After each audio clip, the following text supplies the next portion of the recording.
As you already probably understood for now, Crimson code actually varies a bit from classical code. So the classic code is a really simple, in this example, a simple synchronous code where we receive a request, we read it, handle it, and then send a response, which is basically summarize all our messenger operations.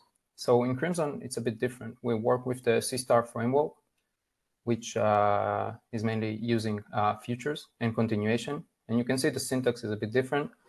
So here, the normal way will be to work with future by chaining continuation to them.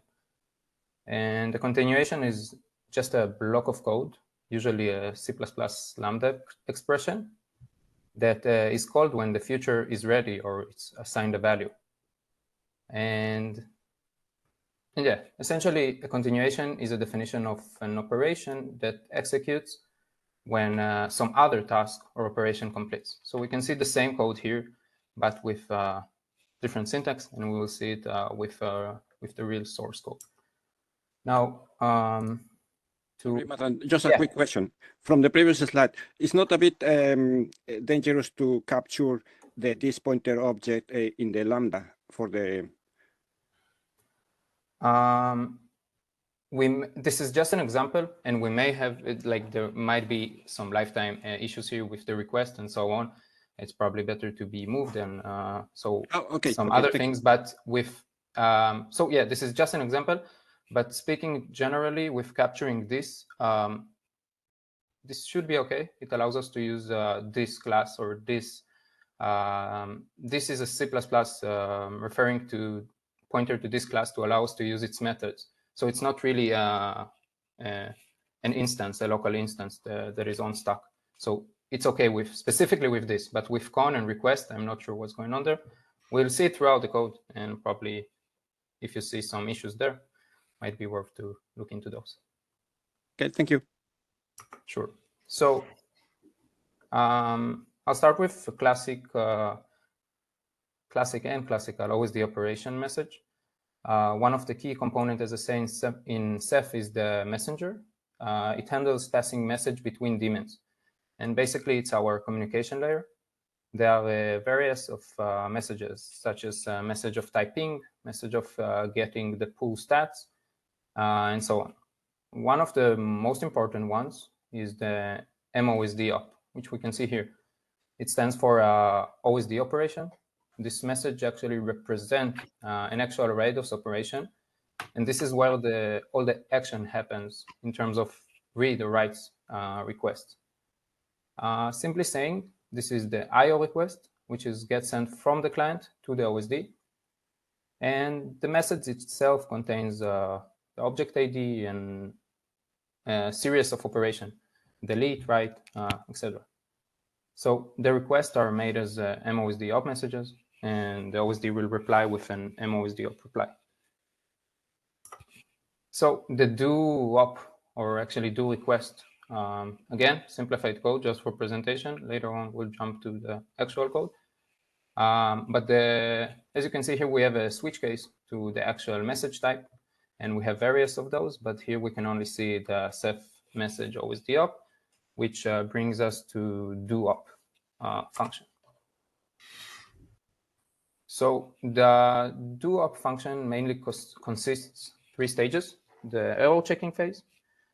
Second phase is finding the object context, and the third one is executing the operation.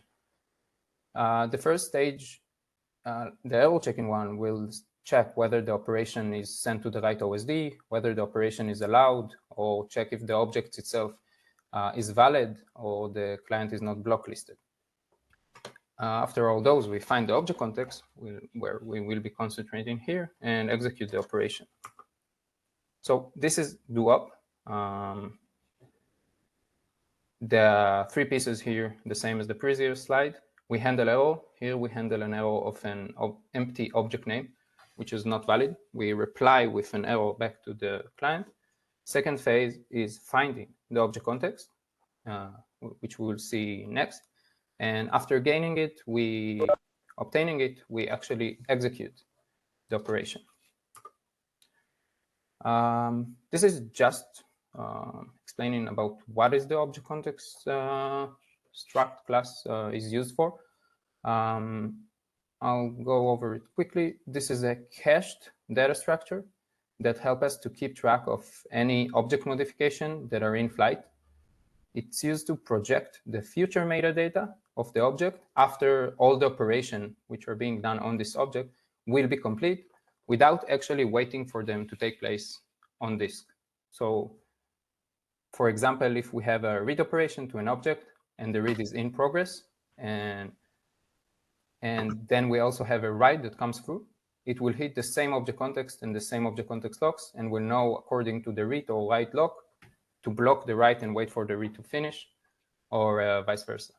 We can see here we have some snapshot information here, watchers information, which probably, and the object state, which is all the object information. I won't go into those too much because they're mostly boring, but feel free to ask questions or to look at those later. So the actual get object context logic, we check whether the object context is cached. If yes, the right path, we get it from cache and return it to the caller to execute the operation. If no, this is our IO path, the first IO path. We load it from disk, update the cache accordingly, and then return the object context. Highly simplified, just to get context. This is already Crimson code, so probably worth just jumping around to the code. If you have anything to ask, feel free.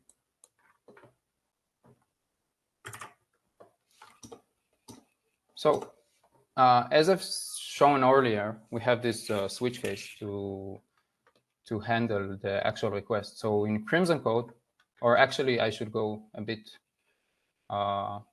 some explaining about how we operate the Crimson code itself. Most of the exclusive Crimson code is found in the Crimson directory, which you can see here. And this is a replacement for the classical OSD.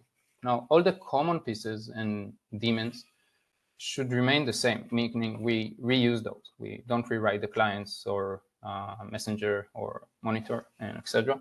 This is only for the OSD. So sometimes we will have to have this special macros defined called with C star. Let's find those.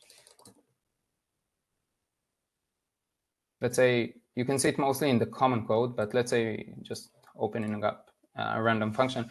This is found in the common, and it's being used throughout all the Ceph daemons and users. But in Crimson, we don't actually support. Here you can see we don't actually support, for this case, the connection is not stored inside the message, so we don't support that yet. So we have this hacky way, but it works for now. So we say if we compile it with C star, so we don't actually run this code. So there are some adaptation around the code, but most of the code itself is found in the Crimson directory and most of the logic. So going back to where were we?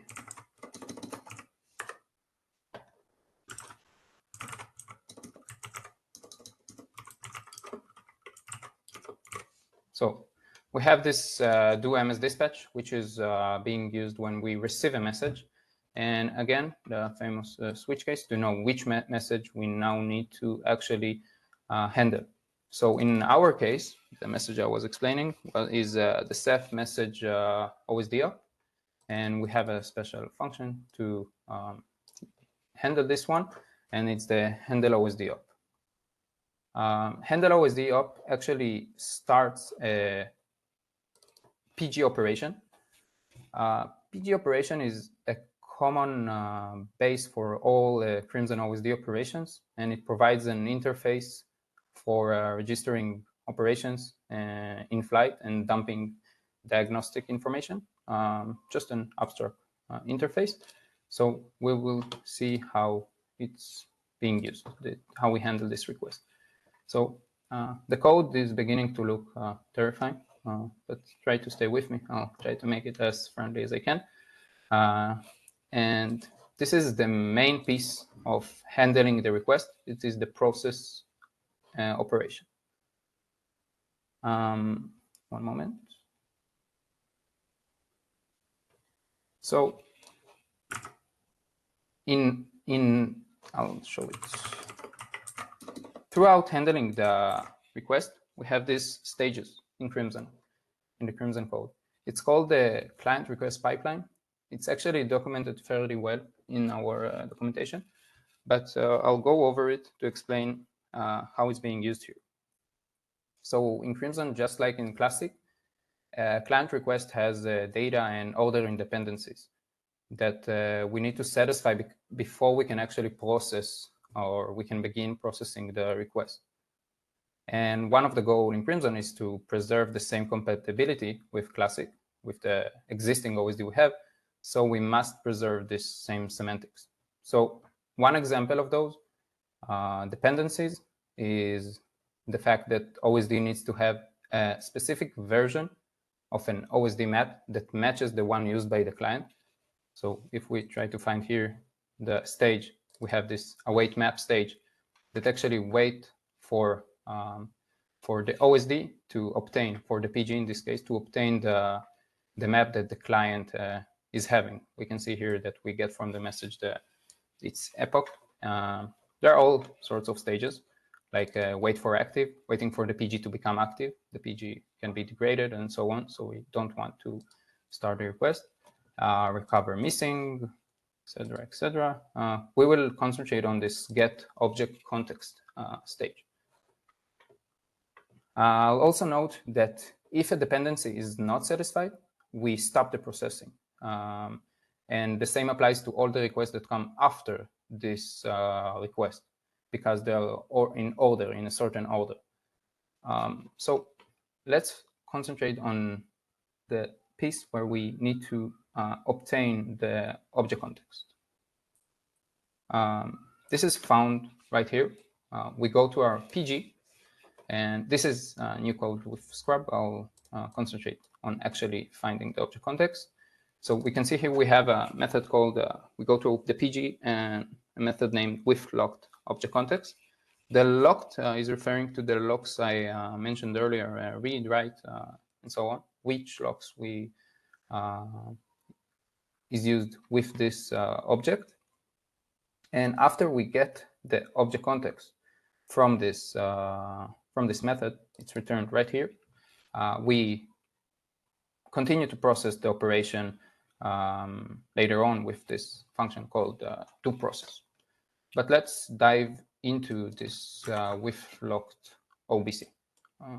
I hope that it's big enough. I think it is, but let me know if not or yes. I'm meaning the font of the it's good, I think. Thanks, Ashwar. So with locked object context. Now we begin to see actually future by the looks of this signature, which probably I'll explain a bit. We start to we see we have this kind called load OBC. This is short for errorator. I will explain a bit about the errorator. Now, we had an issue with the C-star framework, which it's using features to represent values which are not yet available, but can become available later.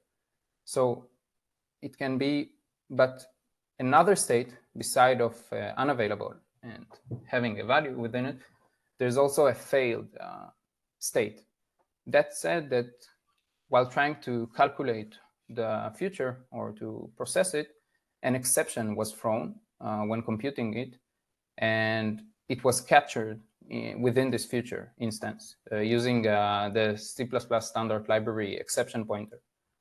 But in Crimson and in Ceph in general, we have some errors that are not serious enough to actually fail the program entirely. So let's say we try to find an object and the object is corrupted or invalid and so on. We don't actually want to crash or to stop the application. We want to continue running and knowing how to handle these errors. So with that, again, this is also documented. The error later is called. We came along with this wrapper to the future error. And if I'll try to find out the load object context error later, we see it expects two certain errors. One is the error of no entry. The second one is object corrupted.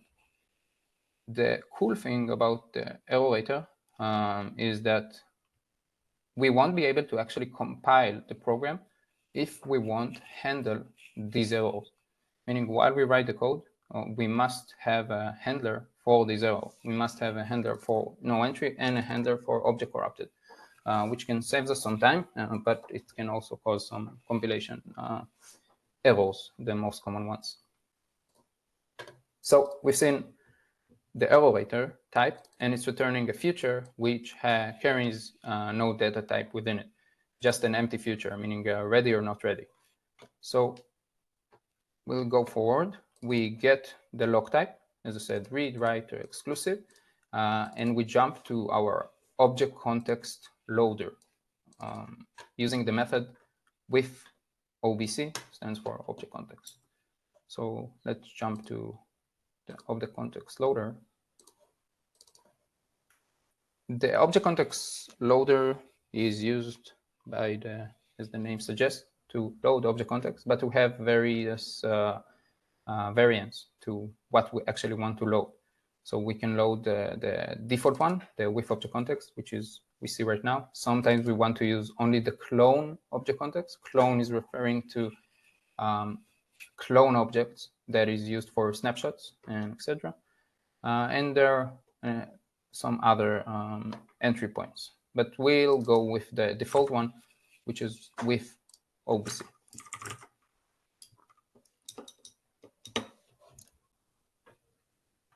So again, same signature. The function is template because we don't know which lock is being used. So to not implement it 3 times, this is a template function. The caller will actually pass the relevant, you can see it probably, or was it? We can see it here. We pass the template to the, when we call the with OBC. So first thing we do, we check whether this object, it stands for object ID, is the head object. We won't go into clone object, but if it's either a head object or a clone object. So if we're not head, we are going to our with clone object context. Now let's say with the more general path, this is the with head object context. So to obtain it, we use our object context registry, which is an LRU cache where the object context instances actually live. And we try to get it from cache, same as the presentation showed earlier. And we return the reference to the object context and existed Boolean. If this object ID wasn't inside our LRU cache, so this existed flag will be turned off, and we will return an empty object context. So we go forward by calling with head object context and moving this retrieved object context, the existed Boolean flag, and the function, which is the callback function that, again, the caller has passed. We got it as a parameter.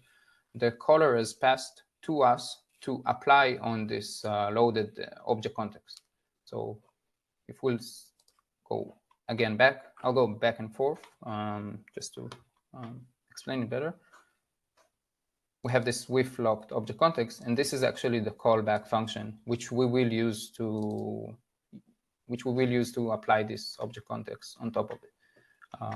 This is the continuation that it's using the future carried value. So moving forward. So sorry, Matan, just yes. a quick question. In the previous function, No, in this one, you are using move to move the reference of the function. I was Right. wondering, is there any difference using forward instead? I'm not sure forward applies here. It's not a function, it's an object. We could have not used move here because the object context that it's returning from our registry is a reference. Yes, but to I avoid agree with that. Yes, I meant the 2 lines down when you move the func. This is a good question. We might have used here std forward. I'm not sure. I'm not sure whether Yes. actually I doubt. I don't in the signature of the method. I don't see the intention of a perfect forwarding of the func. What is with OBC func T? I show it right here. It's an std function. Oh, okay, yeah, it looks with the intention is to actually std move it instead of forwarding. It's not a template parameter. But feel free to doubt the code. I can. Yeah, my interpretation is that the with OBC method takes by value h object t and our value reference called func to with OBC func t, which is an alias to std function. It's not a templated. So you are not. This is a purely R value. I think not a syntax thing for signaling that I'm forwarding a parameter. Yes, it's actually an object. Yeah. You really want to take R value reference, not maybe const R value reference, L value reference. No. You are saying to the caller that you want exactly R value reference, non-constant R value reference. Which should be moved in this case. Yes. Okay, thank you. Thanks. So, moving forward, we've had object context, the implementation of grabbing the object context, the head object context. So again, same signature, same template. We're using the same float here. And the parameter we've seen earlier, the reference to the object context from the registry, the Boolean, whether it's existed or not, and the moved function.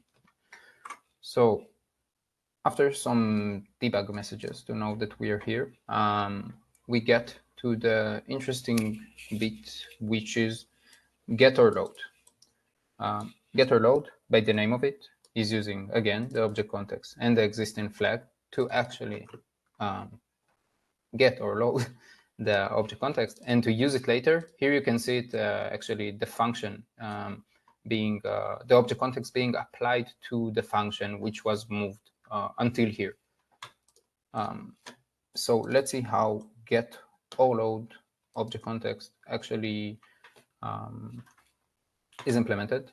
The difference here is you can see now that now the future is not empty, meaning we are carrying a data type within it. Once the future will be available, we will also have the reference that can be used. So I'll go back to see it in code. We return this object context. This is what's carried within the future, and we apply it to the function. So get or load, back to it, the query the data type. Here, not the best, not the cleanest way to write it, but we initiate our loaded instance with the same type of the function signature with a make ready future. Make ready future says, okay, this future is ready. We don't have to wait for anything, and just put within it, carry within it the object context we got from cache. This is true if the object existed. So if I'll just close this else case, we can see that if it's existed, and ignore this error message, if it existed, we simply return it. We return the object context that we got from the cache. However, and we say cache hit. but if we missed it from cache, we need to obtain it from disk. So we take the loaded and rewrite it with this feature called load OBC.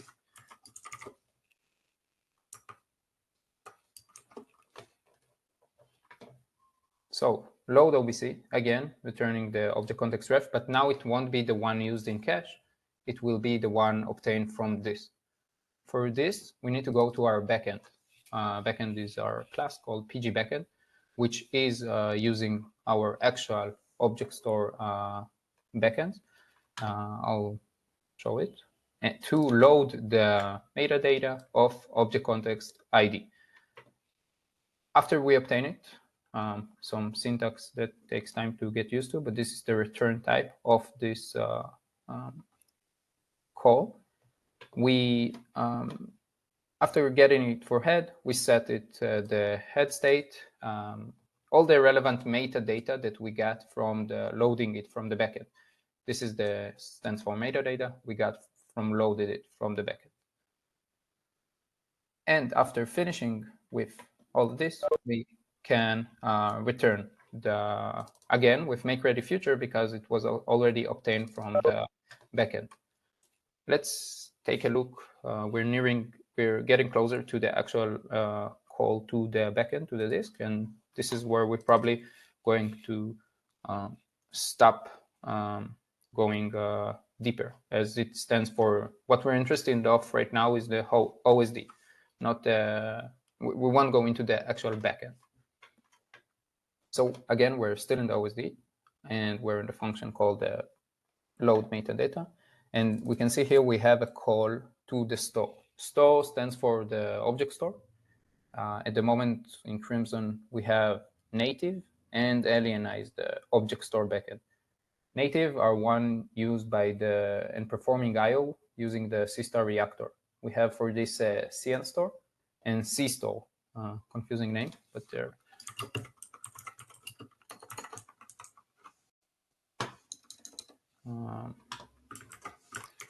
one moment. Let's find them.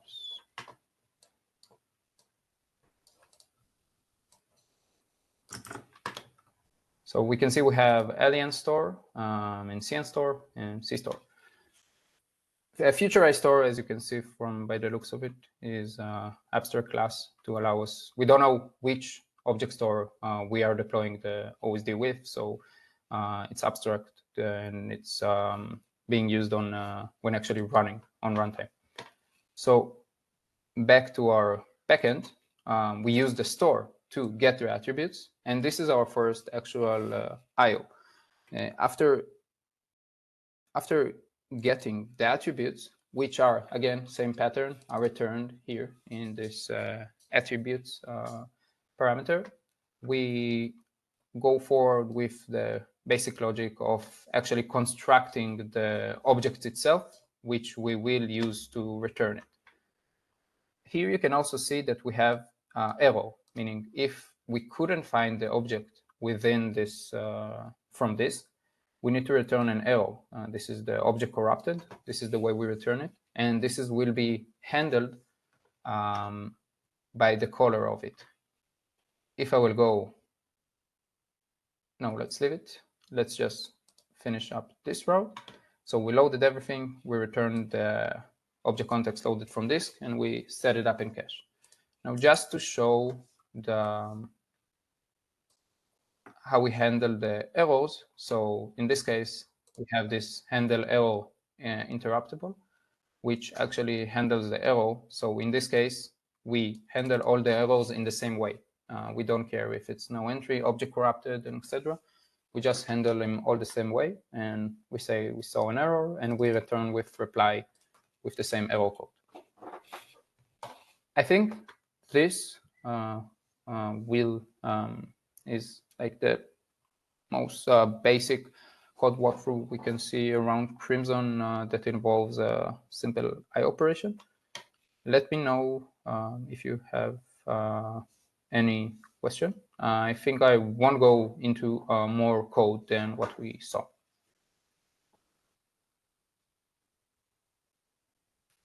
Unless you want to. Sorry, just one quick question. Why can be interruptible in the function that was loading the object context, if I remember correctly, on a previous, yeah, like that, but when... Are you referring to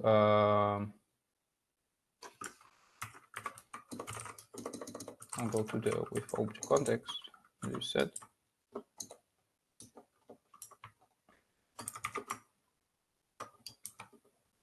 What was your question again? The difference between a function being retrieving a future and being allowed to be interruptible versus non-interruptible. I was wondering if that has to be something like an atomic operation. So it's not atomic, but we have our own interruptible implementation, because some of the flows require for us to have the ability to interrupt. Let's say the operation was stopped, or we have something more important to do at the moment. So we, again, this is a wrapper called Interruptible feature, which we wrapped against regular feature. And in this case, the return type also included. This is the iterator we seen earlier, but this is an interruptible version of the iterator. Why we need it to be interruptible, if this is your question? This is a client request. We may have, we may need to abort it. We may need to do something else. So we want the optionality to do that. Radek, do you have anything to add in terms of interruptible? Personally, I think about interruptible, entirely interruptible library as a site, as a code sugar. The intention is, the problem is that we need to interrupt early exit in the very similar way, in the same way, from tons of methods. And to save us writing, repeating the same clauses over and over and over, the interruptible library has been introduced. It's defined with a concept called interrupt condition, if I recall correctly. That's the definition of the checks that are performed every single time when somebody make use of the future wrapped within interruptible _ future. I think that's the idea. Okay, thank you. Thanks, Radek. But all those things like iterator, in particular interrupter, they impose huge cost on maintainability, very low level maintainability. If you take a look, if you try to profile Crimson, you will see that the textual interface of per FreePort misses a feature. Horizontal scrolling. The name of the symbols became so long, so complex, that it's readable only for a machine, not for a human anymore. That's the main pain coming from wrapping the future, the sister future.